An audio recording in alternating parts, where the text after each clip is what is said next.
Hello, everybody, and welcome to Betweenplays Stock Market Strategies. And here we are today, once again, with Alex, Crypto with Alex. How you doing, Al? Amazing, you. I'm all right. I'm right. So, we spoke about Ripple last week and some of its consequences, with the SEC and all that kind of stuff, all that jazz. But, we were talking about that we should, last week we were mentioning how we should go into a little bit of Ethereum. And I didn't understand when you were talking about that there was a merge that was coming up, and of course, naturally, to do the show, you sent me some stuff. I did some of my own research. We went back and forth a little bit, and yeah, there's a lot of stuff going on here with this Ethereum merge. Um, I don't know. Have you been involved in Ethereum for a while? Have you been following them for a long time? I mean, and if you have, what's your journey like? What's been your journey in this? Okay, I have to make a comment first so Yeah. people aren't scared. I used to be a gold bug, so I come from that that group of people. Okay. So my journey towards Bitcoin was a type of from gold to crypto. Back in the day, it was only Bitcoin, and back in the day in 2015 ish, Bitcoin was way too expensive. It was in the hundreds of dollars. Yeah, very So expensive compared it's to very today. expensive. So I was looking for the second least expensive because since I was a gold bug, also gold I found it too expensive. So I was looking back then at silver, which was, the younger brother, least expensive, and get more bang for your buck, as you can say, right? Yeah, I And remember. then they came up. So I was looking at a whole bunch of them, and back in the day, the number one front runner, if you wish, to be like in the Olympics, gold, silver, and bronze was Litecoin, which was supposed to be a copy, a bit of like Bitcoin. But then there was also this Ethereum thing that came out from this 18-year-old genius, Vitalik Buterin, that was a Canadian, and He's very young. very, very young. And supposedly the guy's a genius, but you hear a whole bunch of stuff on the internet. Everyone's a genius, right? Yeah. So what do you know? So I've been actually looking at it for a long, long time, ever since its creation. And it was back then. It quickly became, actually, even through the ups and downs of Bitcoin, the cycles and whatnot. It was still alive, which is a big thing because a lot of cryptocurrencies, with the ups and downs of the cycles of Bitcoins, they basically die off, right? So they're still there, but they don't move. Okay. They stay stable, or they go up, but not much, and the projects die off. Um, but with Ethereum, it was completely the other way around. It went from being silver, with all its use cases, a metallic object with a lot of use cases. Yeah. Ethereum was that, but then it became way more. Okay, it created its own space, and it became basically the oil of the crypto market. Okay. So, if I can give, those, I'm talking about silver, I'm talking about oil, but I'm trying to use examples so that people understand that, silver is a tiny, tiny market, right? It's tiny market. It's a big market, Yeah. right? That's what Ethereum was, I think. And then it became what oil is now, which is a way bigger market. And you can even say a much bigger market than gold is, right? Okay. Yeah. Wow. Slash also possibly Bitcoin. So that's why I'm going all over the place. What I'm trying to say is that Ethereum, I believe, is going to be bigger. That's the famous flippening thing. It's going to be bigger than Bitcoin. So that's why it's super important to talk about Ethereum. Yes, because with this Ethereum merge that's coming up, with the, you know, I mean, we will get that into that a little bit later because there's a lot of stuff that there is to talk about. But in generalities, if we stay general before we get into the whole proof of work, proof of stake, and stuff like that.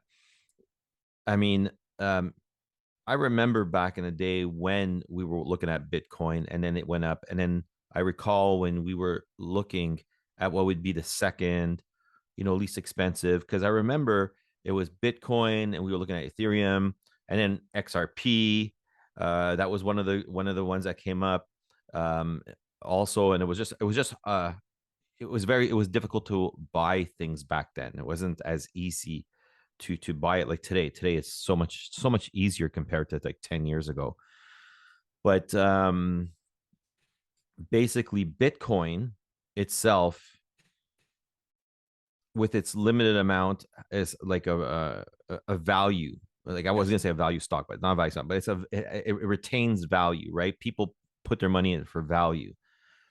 Ethereum, pre this merge that they're gonna do, it's like what can we compare it to? Is it really like silver? I mean, is it a value base, or is it more like, oh, people believe in it, so it'll go up? So basically, I say silver back then because it didn't have that much use case. It was a proof of work as well. It still is actually before the merge. That's something else we'll talk about. Yeah. Um, so like silver has some value. It has monetary value, but it also has industrial value in the sense that it can be used for electronics, for computers, for all sorts of stuff. But why I say that it evolved from being the silver market, if you wish, as a comparison, to the oil market, it's because it creates everything. When you look at DeFi, right? If you look at all the NFTs, they're all run on, well, all The 90% market, yeah, the of the market market is run itself off is run Ethereum, on it. right? Yeah. And it's comparable to oil because it's like giving the example of cars. You have oil, you have petroleum cars. We also Yeah. have you have a little bit of hydrogen buses, cars Yeah. ish. You have Trucks. electric cars that are way more important, but there's still the majority of cars in the world are obviously off petroleum, right? Oh yeah. And I that's mean, what Ethereum is. Elon Musk said it too. We can, to state that we will, that oil is not a necessity right now is just ridiculous. I mean, it's still extremely important, Yes, and we need it. We need that's it it. now. I We mean, need the it. We need it transition now. to Yeah, vehicles and stuff is over time. yeah. It's not like you could just say, "Oh, it's obsolete at the moment." It's not true. Right. So and that's why I'm saying it's more important than Bitcoin because Bitcoin always compared to gold, right? Yes, So correct. the thing is that in this DeFi world or in this new version of the internet which we are in, right? The not the new version of internet, but I mean the next evolution of internet. Yeah, you mean Uh, you're talking about Internet 3.0, basically. You're talking right, about the metaverse right, and where we're heading now, right? right, exactly. I think Ethereum is absolutely 100% crucial. Okay, possibly even more than Bitcoin. Okay, which is a little controversial what I'm saying here. Big believer in Bitcoin. I love it. Everything's good about it. But what I want to say is that in society, could you live without? Could you Could you live this type of quality of life that you're living right now in this Western world without gold? The answer is yes, right? Yeah, correct. Of course, because I mean, we don't need gold to transfer currency. Right. It's fun to have it, as jewelry and stuff like that. Yeah, You can live without it. and Can some I people live hold on without? to it as store value in case there's a crash. But I mean, you could live without it, like from your day to day. Exactly. Can I live without, oil? And some would say, yeah, yeah, you can ride your bike, no problem, to work, and you don't need a car. You can buy an electric car. Yeah, fine, fine. But to get the food, to transport the food, to Yeah. transport the goods, you need oil. It's Well, 100%. even not to cut you off, but even in our everything that we own, plastics and this and that, it all comes. The oil is a base. Exactly. So that's why Ethereum is super important. And there's a lot of other people are going to say, no, no, Cardano is better and it does the best use, it's better use case and blah, blah, blah. But sure, sure. I agree. Like it has some, in theory, it's better. But look at what's going on with electric cars right now. I mean, we live in Canada, in Quebec, where there's abundance of electricity, Yes, and there's still 99% renewable. saying, well, yeah, well, you got to watch out because if there's too much electric cars, there might not be enough electricity. Really? That's Like crazy. really? Yeah. So that's the thing. It's good of an idea. All these other projects are good for ideas, but when it comes to actually implementing it and in real life, that's where we have possibly a problem, right? And the thing is that with Ethereum, it's already been through that. Yeah. That's the whole point. That's why it's so above. When you look at the crypto market, you have Bitcoin, you have Ethereum, and then you have the rest. Now, let's go and look at that a little bit more in depth. Okay. So we have Bitcoin, we have Ethereum, and then we have the rest. Okay. So I like to because the more time goes on, the more we're going to get into other cryptos and stuff like that, and then maybe we could be able to like make some kind of hierarchical graph out of this and stuff like that. So when I look at Bitcoin, we're like looking at a store value because people trust it and stuff like that. But now when we look at XRP and Ripple, you're looking at a coin, XRP, you're looking at Ripple, which is something that can take on like the Swift system because of its network digitized currency exchange, right? That it has, which is extremely powerful, right? 3 to 5 seconds, you can do that. It's out of this world, right? Now, when you look at Ethereum, you're looking at something that a huge metaverse internet 3 is basically backed on. All Yep. right, you got this whole new world of internet we're going to go into where people are going to have their own servers, you're going to own your own content. You're going to get into the metaverse, which was a little bit big within 2021, mostly was talked about, with the Oculuses and stuff like that, and living in virtual and augmented reality and stuff like that. And then you have, your NFTs and you have all this other stuff. But Ethereum seems to be into that world already. Like there's a market that it owns. Like everything is based off of the back of Ethereum. 100%. Disclaimer, you have to say there are Cardano NFTs, there are Solana NFTs, Yeah. but the bulk of it, Yeah. the main guy Yeah. is Ethereum Yes. right Yes. now. Yeah. But everything changes so quick, you Yeah. know, Oh yeah. and you never know. I mean, right now we're saying this, we're in 2022, but in 1 year from now, 2 years from now, you never know. Oh I yeah, for sure. Things change. I mean, look, even when it comes to stock market, a stock could be amazingly huge, and the next thing you know, another company comes in and then just completely wipes them out. And you just look at the cellular phone market, and then what was Oh, the big big time. guys back in the day? Nokia, Uh, huh? Nokia, all these Yeah, Scandinavian Nokia. Yeah, Nokia was huge. companies. Huge rise in its stock and everything like that. But then look, Apple just destroyed the whole market with its new technology, a mini computer in your hand, actually. Mhm. Now you have all the other competitors that are out there, and those old ones, they don't even hardly exist anymore. But so yes, absolutely. You had your Blackberries and all this kind of stuff right back in the day.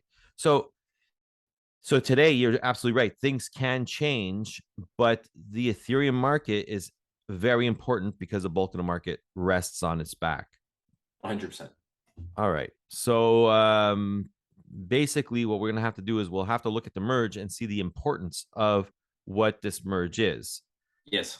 All right. We have to talk about the good and also the bad, because people have to realize that everything isn't always, rosy dozy, if I can say. I don't know if that's the expression, but Yeah, it's all like roses and so. Anyways, yeah. roses have thorns, right? So, Oh, nice. I love it. so yeah, be careful. It might be beautiful, Yeah. might smell nice, but you can get pricked. But oh yeah. But all right. So basically, we have our three different types. I mean, when I say three different types, I understand we have a little bit of a better knowledge of, the Bitcoin, the Ethereum, and the XRP Ripple network. And I think that that's very important that we sort of set them. And yes, you're right. I mean, like, look, when it comes to, like you're saying, Ethereum, has cornered the market basically, but then we do have like Solano, Cardano, and all this kind of stuff, right? So I think that this is a great explanation of where Ethereum stands. And I think that maybe we can go over the merge in our next video. Perfect. All right. So thank you, Alex, for being here for the explanations on Ethereum and your journey with Ethereum. And on our next video, we'll talk about the Ethereum merge and how important it is, the pros and cons. All right. All right, Excellent. everybody. So always remember, research, prepare, plan, execute, stay strong. See you on the next show. Hello, everybody, and welcome to Betweenplays Stock Market Strategies. Hit the like and the subscribe button. Head off into our description below if you'd like to know where all of our social media links are, and also the podcast, whether it be Apple or Spotify. We will be doing interviews with CEOs, with analysts, and it's not only on the stock market itself, but also on cryptocurrencies and blockchains. We will have guest speakers. We will be doing panels. You will be able to enjoy a lot of different content. Have a great day, and always remember, research, prepare, plan, execute. Stay strong.